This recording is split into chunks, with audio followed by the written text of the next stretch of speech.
En plein. Nickel. Donc, comme vous pouvez le voir à l'écran, il y avait du monde à ce Bicorp Summit. C'était plus la petite family reunion comme j'ai pu l'avoir en 2017 quand je me suis rendue à Qashqai, qui était ma première introduction au mouvement Bicorp européen. Là, on parle de plus de 600 personnes réunies pendant 2 jours à Amsterdam. Et en fait, le but de ce webinaire aujourd'hui, c'est une série de webinaires que nous faisons dans le cadre d'Impact Booster pour partager nos connaissances sur ce mouvement et donner envie aux changemakers que vous êtes sûrement de passer à l'action et de vous investir. Du coup, l'équipe pilote, en 2 mots, Marion et moi, on a été formés par B-Lab Suisse, donc qui est l'antenne suisse de cette ONG mondiale qui s'appelle B-Lab. On a été formés à accompagner les entreprises vers la certification B Corp. Donc, nous sommes ce qu'on appelle des B-Leaders. Moi, je l'ai fait de l'intérieur et je continue de le faire de l'intérieur de certaines entreprises. Et donc, je suis une B Corp Champion, comme on dit. Et j'accompagne aussi des entreprises de l'extérieur. Et avec Marion, dans Impact Booster, on cible principalement les startups et les toutes petites entreprises pour aider en fait finalement les entreprises de demain qui se lancent à poser les bonnes bases dès le départ. Le European B Corp Summit 2019. Donc, comme je vous disais, 660 participants. C'est plus la réunion de famille puisqu'il y avait seulement 54% de personnes vraiment issues du mouvement B Corp, c'est-à-dire soit travaillant pour B-Lab en Europe, soit travaillant pour une B Corp et quelques B-Leaders aussi, puisque des B-Leaders, il en existe en Suisse et il en existe aussi au UK. Donc, on est deux pays européens à proposer en fait cette forme d'accompagnement. Après, il y a aussi évidemment des cabinets de conseil qui sont eux-mêmes certifiés B Corp. On parle de 300 entreprises et de 23 pays représentés, sachant que cette année, il y avait quand même quelques personnes qui venaient des États-Unis pour partager aussi les take-away de la retreat.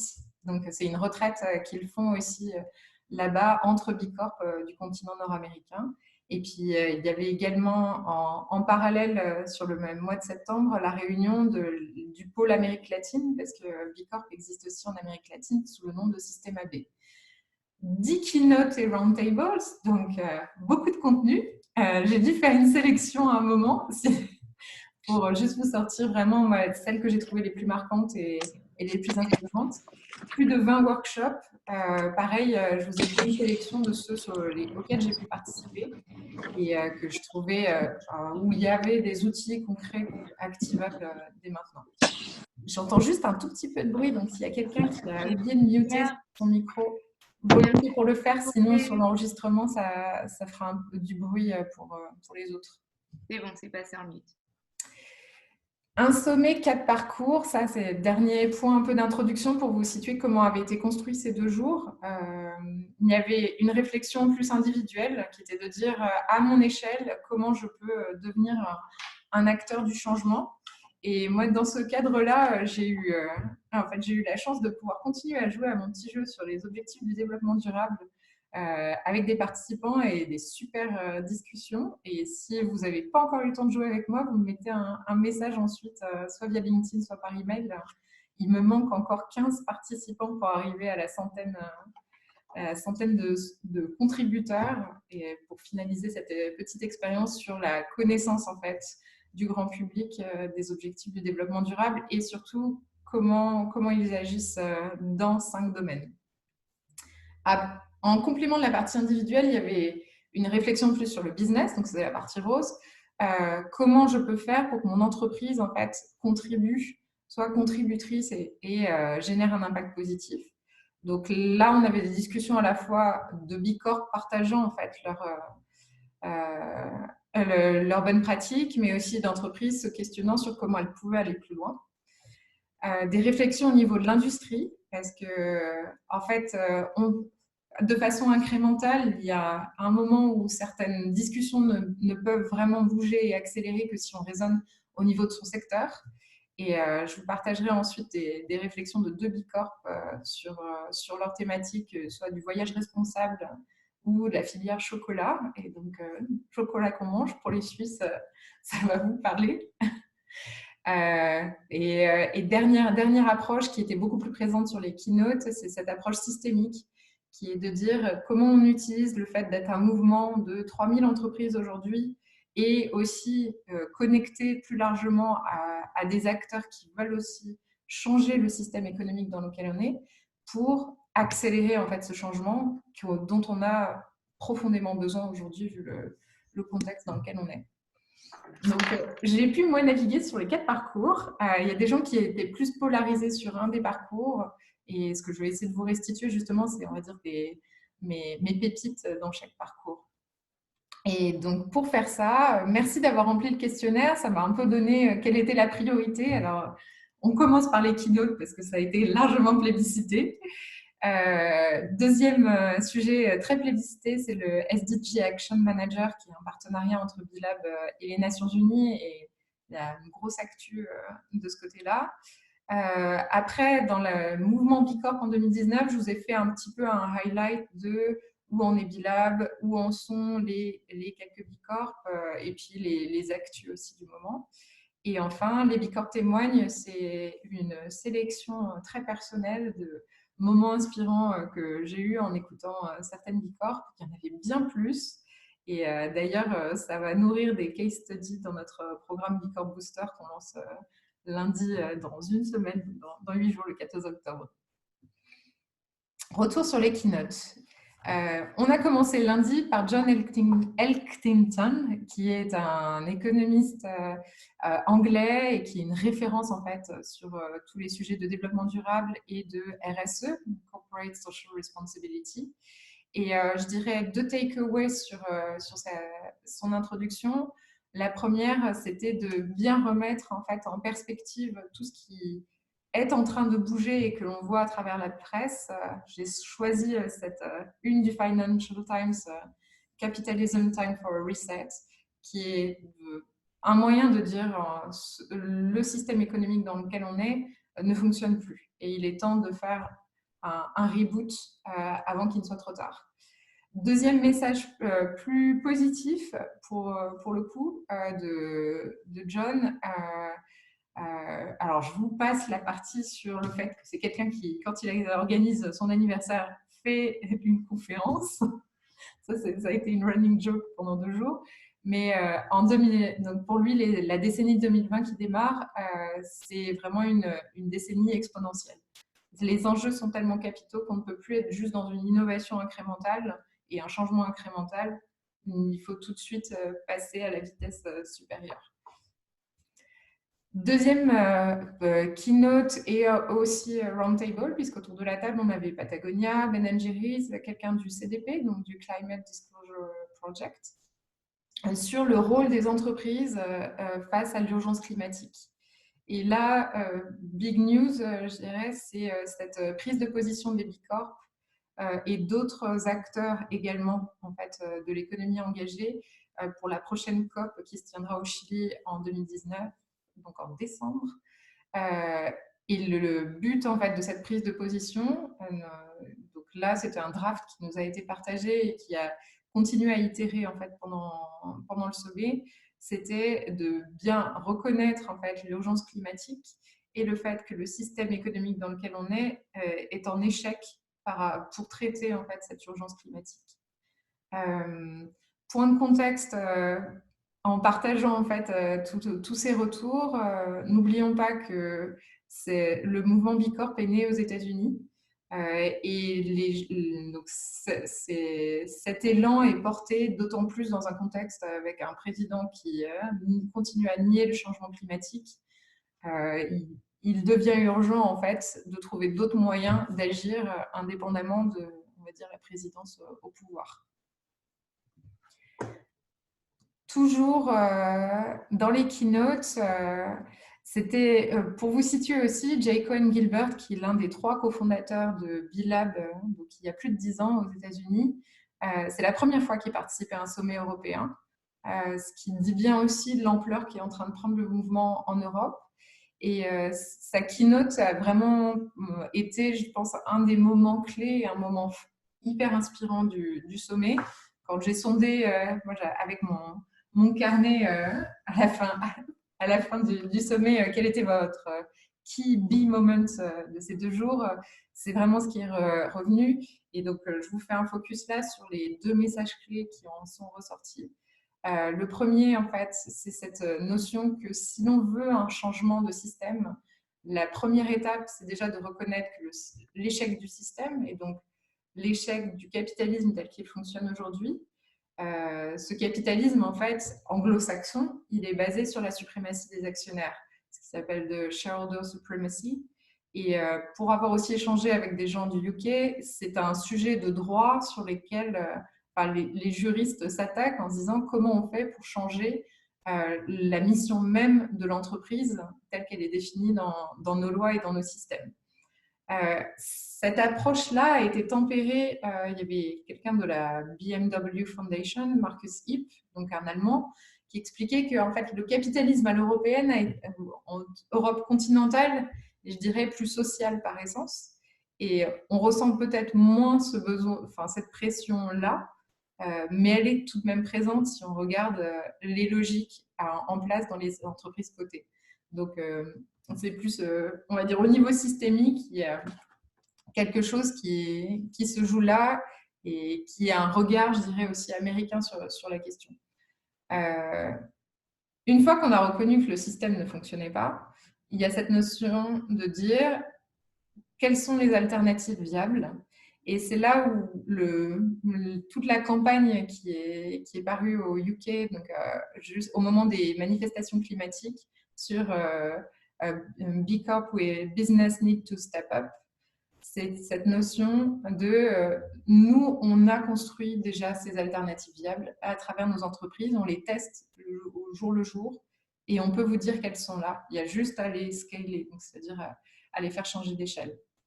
Et c'est justement pour parler de ce nouveau système avec ces alternatives viables, ça c'était la deuxième takeaway. Alors vous avez les magnifiques photos de cheveux de ma voisine de devant. Je n'ai pas réussi à bien cadrer la photo. Mais cette slide, pour moi, était fondamentale, puisqu'on revient sur, on va dire, les limites de l'ancien système capitaliste tel qu'on l'a hérité, en fait, du 19e siècle, et comment on peut transformer ce système pour en faire, justement, une force active du changement. Parce qu'aujourd'hui, l'agenda mondial que nous avons pour transformer à la fois notre monde et notre société, cet agenda ne peut pas être financé exclusivement par les gouvernements. Donc, il y a une volonté côté des Nations Unies et une reconnaissance du fait que les entreprises ont un rôle capital à jouer si on veut effectivement inverser la tendance et avoir une chance dans la décennie qui vient. Du coup, ce nouveau système, il est basé sur quoi? La mission de l'entreprise, corporate purpose, est d'être responsable et soutenable et durable. Et pas juste dans j'applique les lois, qui est en fait la façon dont s'est construit le capitalisme. Je respecte le cadre légal dans lequel on me met et je cherche toujours à me dire comment je fais pour le contourner. Non, changeons de focus vers ça veut dire quoi pour moi être responsable et durable. Le premier principe n'est pas de maximiser le profit, mais de préserver la nature et le système social en place. La responsabilité fiduciaire donc, de l'entreprise n'est pas juste vis-à-vis des shareholders, donc des actionnaires, mais vis-à-vis de l'ensemble de ses parties prenantes, à savoir ses employés, ses clients, les communautés dans lesquelles qu'elle impacte et plus globalement l'écosystème naturel dans lequel elle se situe et dans une perspective à la fois locale mais aussi globale si on réfléchit au niveau de la planète. Le système de management de ces entreprises dans le nouveau système, ce n'est plus juste de la maximisation du profit à court terme, mais bien de manager ses profits et l'impact et de trouver une balance en fait entre les deux pour avoir un système vertueux. On remet, on va dire, en avant la fameuse triple bottom line. Enfin, en termes de culture, et ça, j'ai trouvé ça très fort, on n'est plus dans une culture du mort, donc toujours plus, mais dans une culture du assez. Et là, on retrouve, je dirais, des appels qu'on voit en Europe dans un contexte francophone, à la sobriété heureuse, au minimalisme, qui, pour moi, résonne beaucoup derrière ce juste assez. Voilà pour la partie keynote. En grande synthèse, maintenant passons au SDG Action Manager, qui est l'un des outils qui a été présenté. Son petit nom, d'ailleurs, c'est Sam. Donc, je vous présente Sam. Alors, ce cube, c'est un cube que tout le monde a eu la chance d'aller dédicacer. Et moi, j'ai choisi pour ma part le Climate Action, parce que je pense que c'est là où l'impact est le plus urgent. SAM, en fait, qu'est-ce que c'est? C'est un partenariat entre les Nations Unies et BILAB, donc le UN Global Compact plus précisément, pour permettre en fait aux entreprises de mesurer et de suivre leur progrès et leur contribution sur les objectifs du développement durable. Ces objectifs du développement durable, ils sont sortis en 2015. Là, on fêtait justement les 4 ans de mise en œuvre. Ce que je vois, moi, à mon échelle individuelle, c'est que ce n'est pas encore si connu que ça. Et la deuxième limite que je vois et qui fait que j'attends avec impatience cet outil, c'est que les targets qui sont fixés dans les objectifs qui sont dans chaque objectif sont des objectifs qui ont été pensés par des États et qui ne sont pas très opérationnalisables en fait, d'un point de vue entreprise. Et donc cet outil qui a été développé par Bilab et le Pacte mondial, c'était vraiment dans cette perspective de se dire comment on fait une traduction de ces cibles étatiques dans l'environnement entreprise pour engager les entreprises à l'action vers les ODD. Et donc c'est un travail qui a été fait pendant toute l'année passée et aussi cette année avec des pools d'experts sur chacun des 17 ODD. Et donc, l'outil en question sera publié et accessible à partir de janvier 2020. Donc, si vous cliquez sur la bannière qui dit recevoir l'annonce du lancement, vous pourrez en fait justement vous abonner à la newsletter qui vous informera en janvier 2020 quand l'outil est disponible. Autre focus sur les ODD, donc Objectifs du développement durable, c'est cet atelier auquel j'ai pu participer, qui était co-facilité par Bilab Switzerland et OneStone. Et ce que j'ai trouvé hyper intéressant donc, dans cette grille de lecture, c'était de se dire comment j'utilise ce cadre de réflexion que sont les objectifs du développement durable pour évaluer en fait les impacts positifs et négatifs de mon entreprise et de sa chaîne de valeur. Et en fait, je dirais l'un des haha moments que j'ai eu pendant ce workshop, notamment en travaillant, donc on travaillait en sous-groupe sur un cas fictif, c'est qu'on a tendance naturellement à réfléchir à c'est quoi mes impacts positifs, où est-ce que je m'engage et j'agis, et on minimise la partie impact négatif. Et donc, et dans les impacts négatifs, là, vous le voyez à l'écran, on met Climate Action. En fait, les seuls qui ressortaient au début, c'était ceux sur, bah oui, on émet des gaz à effet de serre. Donc, comment on fait pour réduire ça? Les ODD poussent aussi à se poser des questions un peu différentes. Quand on a, nous, notre cas, c'était enfin un café donc qui sourçait du coup au Brésil. La question, en fait, c'est on a un impact direct sur la pauvreté. Si on ne paie pas à sa juste valeur nos fournisseurs de café, eh bien oui, en fait, on a un impact négatif. Comment on peut travailler là-dessus et remonter ça en fait dans l'impact positif que génère notre business. Donc, exercice très intéressant à faire, les ODD en action. Et si vous avez d'autres questions, je vous partage volontiers la méthode que j'ai trouvé très chouette. Troisième partie, le mouvement Bicorp en 2019. Quelle actu? Bien, tout d'abord, Bicorp en Europe. Il faut savoir que le premier Bicorp, European Bicorp Summit, il a été organisé à Amsterdam en 2015. Et à l'époque, il y avait 60 Bicorp sur scène, sachant que parmi ces 60, il y en a certaines, c'était en fait des filiales d'entreprises américaines implantées en Europe. Donc, autant dire un confetti dans l'univers des entreprises européennes. Aujourd'hui, on parle de 600 entreprises et d'un mouvement de fond avec de plus en plus d'entreprises qui veulent se certifier. Ce que je vous ai mis sur la droite, en fait, c'est les antennes existantes de Bilab en Europe, donc les différentes représentations locales auprès desquelles vous pouvez justement vous référer si vous avez des questions. En France, l'association a été posée, donc ils sont en train de nommer leur délégué général et ça va, je pense, structurer davantage structurer le mouvement. Côté suisse, l'antenne existe depuis 2017 et est basée à Genève. Et là, la nouveauté, c'est qu'il y a un vrai pas vers la Suisse allemande, puisque début septembre, il y a une formation de leaders en Suisse alémanique. Donc, j'espère qu'on aura de plus en plus de Bicorp aussi dans la partie germanophone. Les deux pays en jaune, Pologne et Turquie, ce sont en fait des nouveaux pays dans lesquels on vient de voir apparaître la première Bicorp, dans le cas de la Turquie, et du coup aussi une volonté derrière de se développer et d'animer. Pourquoi c'est intéressant d'avoir des représentations locales? C'est pour avoir aussi une animation de la communauté et de vivre en fait entre Bicorp d'un même pays l'interdépendance pour réussir à accélérer en fait ce changement dont on a besoin. Deuxième grosse actu, c'est les Best for the World. Donc, on a pu célébrer justement parmi la liste mondiale, les entreprises européennes qui figuraient sur la liste.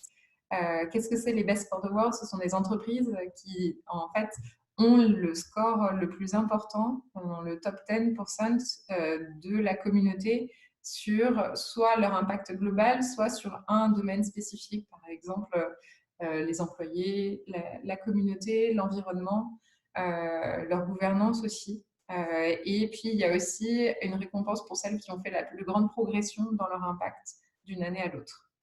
Donc ça, c'est en fait un mécanisme que je trouve hyper chouette pour, au-delà d'obtenir la certification, continuer à se challenger et s'améliorer. Dans les autres grandes annonces du sommet, on a Body Shop qui vient de se certifier. Donc il y a une grande fierté des équipes de Billab UK et aussi des personnes qui ont pu accompagner vers ce changement. C'est très chouette. Et Danone a aussi certifié sa filiale Benelux. Donc le mouvement aussi est en marche. Danone, c'est le premier groupe international à avoir pris l'engagement d'aller vers une certification Bicorp mondiale à horizon 2030. Aujourd'hui, ils en sont un tiers de leurs filiales. Et c'est un chemin pas simple qui demande beaucoup de transformation en interne, mais qui fait sens dans leur logique pour montrer qu'ils sont effectivement à la pointe et qu'ils font effectivement ce qu'ils disent avec cette vérification externe par l'ONG Bilab. Les Bicorp témoignent, ça c'est complètement un parti pris parce que j'en ai vu beaucoup, mais je vous en ai sélectionné juste 4 que j'ai trouvé particulièrement inspirantes. On commence par Patagonia, l'historique, avec un score dans le BIA qui est toujours aussi impressionnant, de 151 points. C'est en effet le top aujourd'hui. Moi, j'ai eu la chance de pouvoir visiter leurs locaux qui sont, pour l'anecdote, dans le même bâtiment que Fairphone et Facebook Europe. Donc, c'est amusant, Europe continentale, de voir le paradoxe entre moi, ce que je juge presque de la old economy et de la new economy dans le même bâtiment. Patagonia, ce qui est très fort, c'est leur changement de mission. Ils avaient une mission, je dirais, assez longue et face, en fait, mais toujours à cœur de se dire comment on fait pour reverser 1% de notre chiffre d'affaires à des projets environnementaux militants. Donc, en fait, ceux que personne ne va les financer, nous, on va les financer. Et avec le recul, en fait, de ce 1% pour la planète et l'urgence climatique face à laquelle on est, il y a eu un déclic du fondateur qui était de dire, en fait, on ne peut pas continuer comme ça. Notre mission d'entreprise, c'est we're in business to save the planet. Point. Ça peut paraître très ambitieux, mais derrière, ça se traduit. En fait, chaque collaborateur s'est approprié cette mission à sa façon. Et ça vous explique pourquoi l'une des actions, justement, Patagonia Action Works, c'est de dire tous les 3 mois, on organise des bootcamps dans lesquels on met moitié de nos salariés, moitié de ces activistes que l'on a financés, pour leur donner des techniques de comment accélérer le changement, comment faire du storytelling puissant, comment mobiliser. Et ces techniques que l'on utilise aussi bien dans notre business, elles peuvent être utilisées pour manifester. Un autre moment que j'ai trouvé assez incroyable, c'est quand vous avez le directeur de Patagonia Europe qui vous dit en fait, on a une décennie pour stabiliser le climat. Ce qui veut dire pour moi que si demain un de mes salariés se fait arrêter parce qu'il est en train de manifester avec les rebelles de l'extinction, bah, c'est business as usual, dans le sens où c'est comme s'il avait décidé, il était en arrêt maladie, en congé maternité, whatever, c'est la vie. Et on s'arrangera parce que c'est trop important pour nous c'est plus important pour nous justement qu'ils se mobilisent et qu'ils agissent plutôt que de leur demander d'être assis à leur bureau en fait. Et ça, en termes de mindset et de culture, je pense que faut en être arrivé à un certain niveau d'engagement pour avoir ces propos et c'est pas juste, en l'occurrence, la façon dont c'était dit, on pourrait se dire ah mais il le disait juste pour c'est un effet de com. Non, il y avait une vraie humilité en fait dans la façon de le dire et on sentait que l'activisme est là en fait. Et c'est d'ailleurs dans leur processus de recrutement l'une des choses qu'ils testent. C'est est-ce que les gens vont être capables de s'ouvrir en fait à ça ou non à cette culture qui est quand même très forte. Deuxième haha moment pour moi, c'était Chiesi, qui est une entreprise familiale en Italie. C'est le premier laboratoire pharmaceutique à être certifié B Corp. C'est une industrie qui est réputée quand même comme assez dirty, qui n'a pas bonne presse. Et c'était justement intéressant de voir comment on peut la transformer en fait son industrie, ne serait-ce qu'en mettant un focus sur c'est quoi les besoins du patient et développons nos médicaments et nos solutions sur cette base, plutôt que on recherche absolument la nouvelle molécule et après on se posera la question d'où est-ce qu'on peut l'utiliser. Et ça, c'est un peu un shift, je pense, dans cette industrie.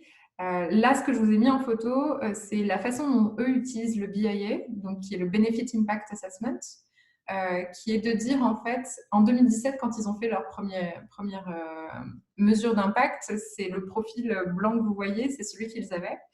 Et ensuite, ils se sont dit, bah, OK, où est-ce qu'on peut aller plus loin? Où est-ce que on est, on va dire, au maximum et ça va nous demander trop d'efforts par rapport à ce que ça peut rapporter? Et en fait, on voit que globalement, leur impact augmente, mais qu'ils ont fait des stretches là où ça avait du sens, en fait, pour eux, là où il y avait un focus à mettre. Innocent. Alors, Innocent a été présent à la fois sur des keynotes et aussi, ça c'était une intervention de leur responsable développement durable du coup et nutrition, qui a bien insisté en fait sur elle, la façon dont ils utilisaient le BIA pour se challenger en permanence.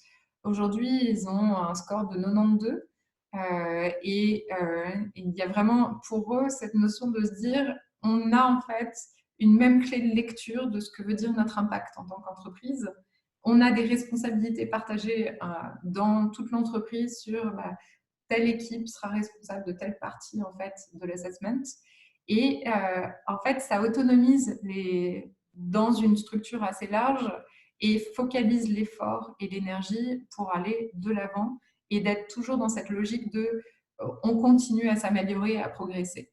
On n'est pas juste là pour avoir un tampon, obtenir des points. On est là pour se dire comment on avance toujours un cran plus loin et on se challenge. Enfin, dernière sélection, c'était donc Tony Chocolonely et Good Wings. Donc Tony Chocolonely, c'est une marque qui a démarré aux Pays-Bas, qui est aujourd'hui le numéro 1 dans sa catégorie du pays. Le fondateur disait, moi, si vous m'aviez dit ça quand j'ai démarré, je ne vous aurais pas cru. Ils en sont à un stade de s'internationaliser, c'est-à-dire de commencer à se distribuer dans d'autres pays européens. Et c'est grandement facilité par le fait d'être B Corp. Je pense notamment au UK, qui est un de leurs marchés clés. Et Good Wings, de l'autre côté, en fait, leur but, c'est de proposer une alternative au hotel.com, booking.com, pour mettre davantage en avant un des hôtels responsables, mais aussi les bons réflexes sur comment je peux voyager différemment, compenser mes émissions. Et en fait, ils font notamment sur leur offre B2B un rapport d'impact qui permet en fait aux entreprises de mesurer l'impact qui est lié au voyage d'affaires. j'ai eu une discussion on the side avec quelqu'un qui travaillait pour PwC qui me disait aujourd'hui, en fait, on a sur certains trajets, on arrête de rembourser l'avion. Le train est privilégié et ceux qui choisissent, veulent absolument prendre leur avion, bah, c'est sur leur denier personnel parce que ça n'a pas de sens en fait. Si on commence à réfléchir en termes même de temps productif, c'est pas forcément. On a l'impression de gagner du temps et en fait on n'en gagne pas. J'ai pas fait le sondage de savoir qui était venu en avion ou pas au sommet. Ça, c'était un autre débat. Mais en tout cas, si on choisit ce mode de transport, il y a toujours l'option de compenser. Et c'est un basique, je dirais. C'est devenu un basique de mon point de vue. Tony Chocolonely et Goodwings, ce qui est intéressant, c'est qu'ils cherchent chacun à leur échelle à disrupter leur industrie. Et ils ont aussi pas mal partagé sur ça veut dire quoi d'être interdépendant, puisqu'en fait, quand on rejoint le mouvement Bicorp, on signe cette fameuse charte déclaration d'interdépendance qui est je suis aligné avec la vision de l'économie que promeut ce mouvement et je veux être le changement que je veux voir dans le monde. Donc, je travaille en coalition avec d'autres acteurs. Et dans le cas de Goodwings, c'est vrai que sur le lancement de l'entreprise, ça a vraiment fait une différence de pouvoir reach out sur la communauté des Bicorp et de mettre en avant en fait leur offre un peu différente pour progressivement en fait obtenir une base de clientèle. Donc et dans le cas de Tony Chocolonely, il y avait cette notion aussi de dire je peux aussi aller m'inspirer d'entrepreneurs qui ont la même logique que moi, en fait, et qui réfléchissent en termes d'impact et de mission de mon entreprise, et pas juste de combien je vais lever pour maximiser ma richesse personnelle. I commit to, je vous laisse avec ça. Avant la partie questions, c'était un engagement que prenait chaque personne. Donc, je vous ai mis un tout petit bout en fait du panneau. Le mien, il est en bas. C'est de continuer à partager ces histoires de transformation à impact positif. La deuxième photo, elle est pour vous montrer que dès le lendemain, je le faisais.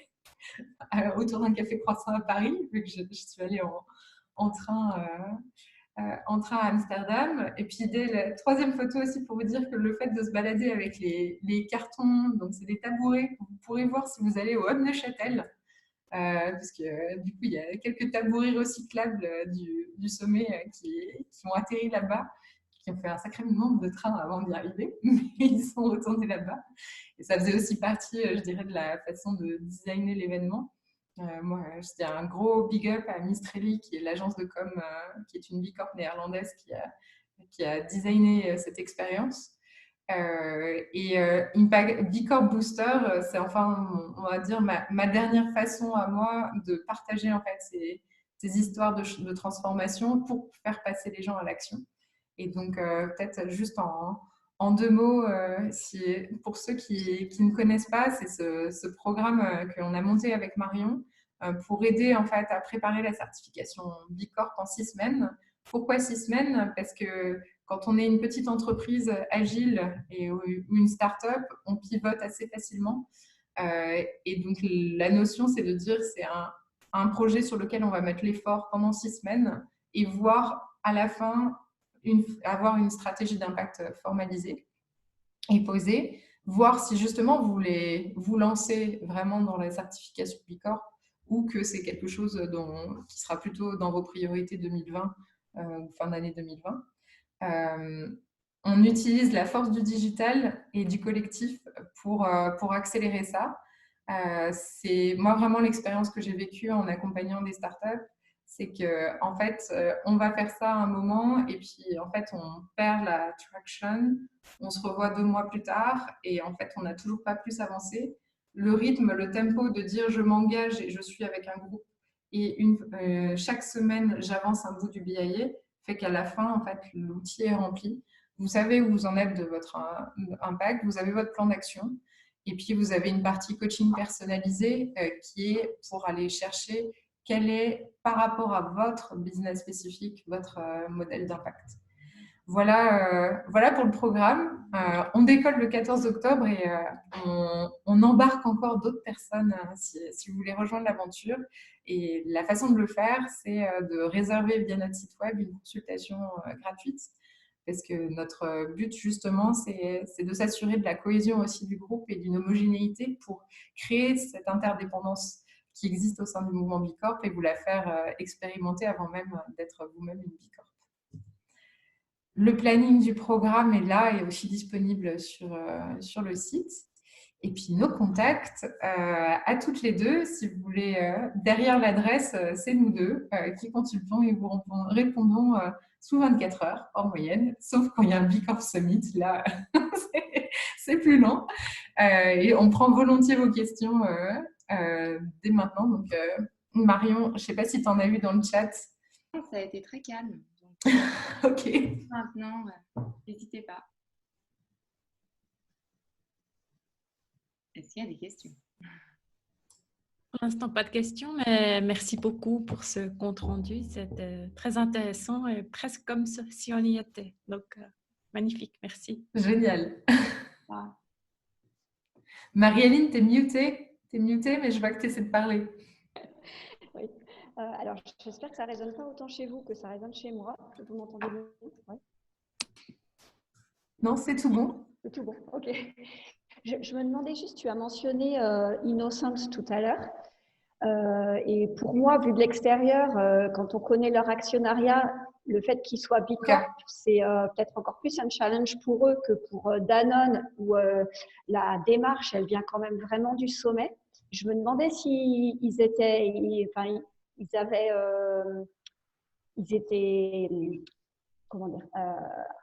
intervenus là-dessus, ils avaient mentionné cet aspect, comment ils arrivaient à continuer leur démarche avec un actionnariat qui est peut-être beaucoup moins engagé que Danone dans une démarche vraiment durable. En fait, c'est ça qui est intéressant dans Bicorp, c'est que Innocent comme Ben & Jerry's, ils sont détenus par des groupes beaucoup plus gros qu'eux, et qui ne sont pas aujourd'hui dans cette démarche de se dire on veut aller un cran plus loin, qui sont, moi, de mon point de vue, dans la CSR 2.0, la RSE à ce niveau-là. Pour autant, en fait, le fait déjà d'être Bicorp, c'est que tu as transformé tes statuts. Donc, en fait, l'actionnariat qu'ils ont est OK avec le principe que dans leur statut d'entreprise, il est écrit on cherche à avoir un impact positif, aussi bien sur la société et l'environnement, et à servir nos actionnaires. Mais c'est c'est ça qui, en fait, fait vraiment, je pense, la différence et protège, en fait, la mission d'Innocent. Et puis, ce que je comprends aujourd'hui, en fait, de ces entreprises qui ont été rachetées, il y a cette notion aussi de dire c'est un peu un laboratoire, un terrain d'expérimentation pour des un bac à sable qui ne peuvent pas faire ce move et qui se disent allons voir, en fait, comment ça se traduit, en fait. Quel est l'impact sur le PNL à la fin de faire ce pari-là? Donc, mais ils ne sont pas revenus sur leur actionnariat. Et l'autre truc qui est intéressant en termes de petits détenus par plus grands, c'est que Body Shop, il faut savoir que c'était détenu par L'Oréal et c'est passé chez Natura. Et ce qui a grandement accéléré justement le passage à Bicorp, c'est ce changement d'actionnariat. Parce que Natura est une entreprise Bicorp militante et donc ça faisait partie en fait de quand on fait une acquisition, quelque part, on doit aussi transformer l'entreprise. Et pour avoir aussi parlé avec un des juristes anglais qui avait suivi le cas, il m'a dit c'est fou comment, quand on a récupéré le site d'entreprise, il y avait des montages juridiques et financiers complexes. On a tout simplifié. On avait une tête qu'on a certifiée. Et donc, c'est intéressant de voir que quand tu passes dans mon but, c'est d'avoir mon purpose d'entreprise, c'est d'avoir un impact, d'être responsable et durable. Tu sors de cette logique de c'est quoi le montage malin que je vais pouvoir faire pour faire de l'optimisation dans tous les sens, tu vois. Merci. D'autres questions? Juste, Sophie, dans le questionnaire, j'avais mis à quand le label pour des entrepreneurs. Donc, entrepreneurs, je parle de solopreneurs, de vraiment mini-entreprises. Ouais. Je trouve quand même que, surtout, je ne me rappelle plus le nom du monsieur, mais il a parlé d'exponentiel, non? Alors, on sait que ça prend toujours plus de temps de convertir les plus grands. Alors, pourquoi pas commencer aussi à petit niveau et puis ouais, créer un label pour des entrepreneurs où là, ça va beaucoup plus vite. Alors, merci de me rappeler ta question, qui est une question que j'ai aussi assez régulièrement. Et que en fait, aujourd'hui, le label existe en partie, c'est-à-dire le challenge que tu as si en tant qu'entrepreneur, tu vas faire ton BIA, c'est que comme tu n'as pas de salarié, il va falloir que tu ailles trouver des points ailleurs que dans la partie employé, en fait. Et donc, c'est sûr que tu pars avec un handicap de 10 à 20, 25 points facile, mais ce n'est pas pour autant que tu ne peux pas aussi aller trouver ton modèle d'impact autrement et utiliser, en fait, je dirais, le BIA comme une source de questionnement sur comment je peux faire mieux. Après, je pense qu'aujourd'hui, l'alternative, c'est aussi, ça transparaît dans le storytelling que tu peux avoir et le fait que justement, tu t'engages, enfin, tes engagements, tu peux les lister en tant qu'entrepreneur sur ton site web et dire, voilà, c'est plus facile, je dirais, d'aller vérifier quelque part quand tu es juste sur l'action d'une personne. Mais oui, je suis d'accord que ça serait chouette d'avoir ce label-là. Pour le développer. Après, je suis curieuse de voir, comme pour l'instant, je n'ai pas pu jouer avec le SDG Action Manager, je suis curieuse de voir comment, en tant que solopreneur, on peut utiliser cet outil pour dire, voilà mon impact sur les ODD. Parce que de fait, aujourd'hui, moi je regarde, j'ai un impact concret, mesurable. Et donc, j'attends de voir et d'aller jouer aussi avec, on va dire, cette optique-là avec l'outil qui sortira en janvier. Cool, merci. Sophie, oui. Moi j'ai une petite question justement sur les ODD pour les avoir un peu étudiés. Ouais. Ça fait le fruit d'un consensus politique entre plusieurs pays. Qui dit consensus dit peut-être des fois manque d'ambition. La traduction pour les entreprises, comment elle est positionnée, enfin, comment vous la lisez? Est-ce qu'elle est très ambitieuse ou c'est une première étape pour aider tout le monde à rentrer dans le train?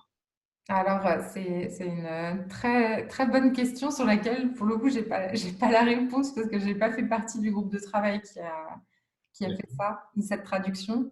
Donc, je te répondrai en janvier quand je serai allée tester moi-même l'outil. Je me ferai ma propre opinion à ce moment-là. Mais je te rejoins sur la notion de consensus. Moi, avec mon expérience sur les ODD, ce dont je me rends compte, c'est que tu te rends compte, même dans la traduction, il y a des choses qui, culturellement, passent différemment, en fait. Entre anglais et français, il y a des écarts intéressants à observer. Alexandre, peut-être une question, une remarque? Non, j'écoutais. Pour l'instant, je n'ai pas de questions. Ok, super. Merci. On a Pierre et Bérénice qui nous ont envoyé des petits messages, donc merci beaucoup. On les lit et merci pour vos encouragements. Super. Et je me tourne du coup vers Nicolas, Pierre et Bérénice. Donc, pas de questions non plus. C'est le moment de faire marcher vos micros. Bérénice, c'est un Oui. place, donc on ne peut pas parler. Pierre? Ouais, Sophie, bonjour. Salut. Je suis très heureux de t'entendre. Merci pour cette présentation. Ce que je vous ai dit à l'écrit, bon, moi j'étais dans le train, ça a été assez compliqué, donc du coup j'ai eu qu'une partie, mais voilà, je voulais juste m'exprimer pour vous remercier. Je trouve que c'est une super initiative que vous avez proposée à travers le booster, mais également du coup de nous avoir ramené les diamants de ce sommet qui avait l'air passionnant et dont beaucoup d'acteurs ont été émerveillés. Sur les questions, j'en ai pas là spécialement. Moi, j'ai beaucoup de. Je me demandais juste comment vous pensez travailler avec ce fameux Sam. Comment vous comptez l'appréhender dans votre travail. Voilà, quelle place vous lui réservez à sa venue en janvier? Alors, Sam, c'est sûr que… Merci pour ta question, Pierre. Sam, après l'avoir tenu, j'ai hâte de pouvoir aller le tester en janvier. Donc, je pourrais pareil te répondre en janvier quand j'aurai mis un peu la main dedans. Et je me rendrai compte en fait à quel point l'outil aussi est accessible à des gens qui ne sont pas familiers des ODD. Parce que le constat qu'on fait aujourd'hui avec Marion sur le BIA, donc le Benefit Impact Assessment, c'est que c'est un super outil, mais qui demande un peu de prise en main et de comprendre comment le naviguer pour, en fait, très vite aller sur le cœur des questions intéressantes. Et c'est pour ça qu'on a créé Bicorp Booster. Et vraiment dans cette optique de se dire comment on fait pour rendre facilement accessible cet outil de mesure d'impact qui est génial et potentiellement cette certification. Ok. Sam, j'attends de le tester pour me rendre compte, pareil, à quel point il y a besoin potentiellement d'aider et d'accompagner les gens là-dessus. Ou est-ce qu'il s'agit juste de le promouvoir et de laisser les gens aller faire leur chemin. Donc, pour l'instant, je ne pourrais pas te répondre sur comment on va l'amener aux autres. Par contre, nous, c'est sûr qu'Impact Booster, on va le tester. Et puis, moi, Sophie, je vais le tester aussi pour voir comment, en tant qu'entrepreneur, ça peut avoir du sens au niveau individuel, en fait, de remplir ce type d'outil. Donc, rendez-vous en janvier. Super. Après, juste une précision. Moi, de ce que j'avais compris, c'est qu'en gros, ça reprenait l'Impact Assessment. Mais en gros, ils allaient faire des liens avec les ODD. Donc, en fait, ça allait être plus ou moins la même méthodologie que l'outil actuel, mais simplement, il y allait avoir une convertibilité avec les ODD. Mais bon, peut-être que je me trompe. Alors, tu ne te trompes pas du tout. En fait, c'est juste, il y a deux cas d'utilisation. Il y a le cas, je suis une B Corp et je veux utiliser en fait le SAM. En fait, automatiquement, depuis le BIA, à partir du moment où je l'ai rempli, ça va convertir en fait dans SAM. Alors qu'une entreprise qui n'a pas fait de l'assessment, elle pourra faire juste la partie SAM, donc utiliser le SDG Action Manager pour remplir, en fait, faire son reporting sur les ODD. Donc, en ça, tu as tout à fait compris la partie en fait, B Corp. Mais pour les entreprises qui n'ont pas en fait, fait l'assessment B Corp, bah, du coup, il faut partir de zéro, quoi. D'accord, c'est très clair. Merci beaucoup. Ouais, je regarde l'heure. S'il n'y a pas d'autres questions, on va arrêter là. Nicolas, je vois que tu as débranché ton micro. Oui, Sophie, simplement un petit mot pour te remercier pour l'initiative. Enfin, Sophie Marion, pardon, pour l'initiative. Pour moi, c'est très inspirant quand on a pu en discuter, Sophie. Moi, je suis un peu en réflexion pour une reconversion et m'attaquer à tous ces problèmes. Donc, ouais, c'était super, très clair et comme je disais, inspirant. Ah, génial. Et à tous, n'hésitez pas, on va poster de plus en plus sur LinkedIn des actualités, des articles que nous on trouve inspirants, etc. Donc vous pourrez retrouver toute notre actualité, tout ce qu'on lit, tout ce qu'on juge intéressant et pertinent sur le sujet sur LinkedIn. Et puis moi j'ai un article en version anglaise qui est en cours de préparation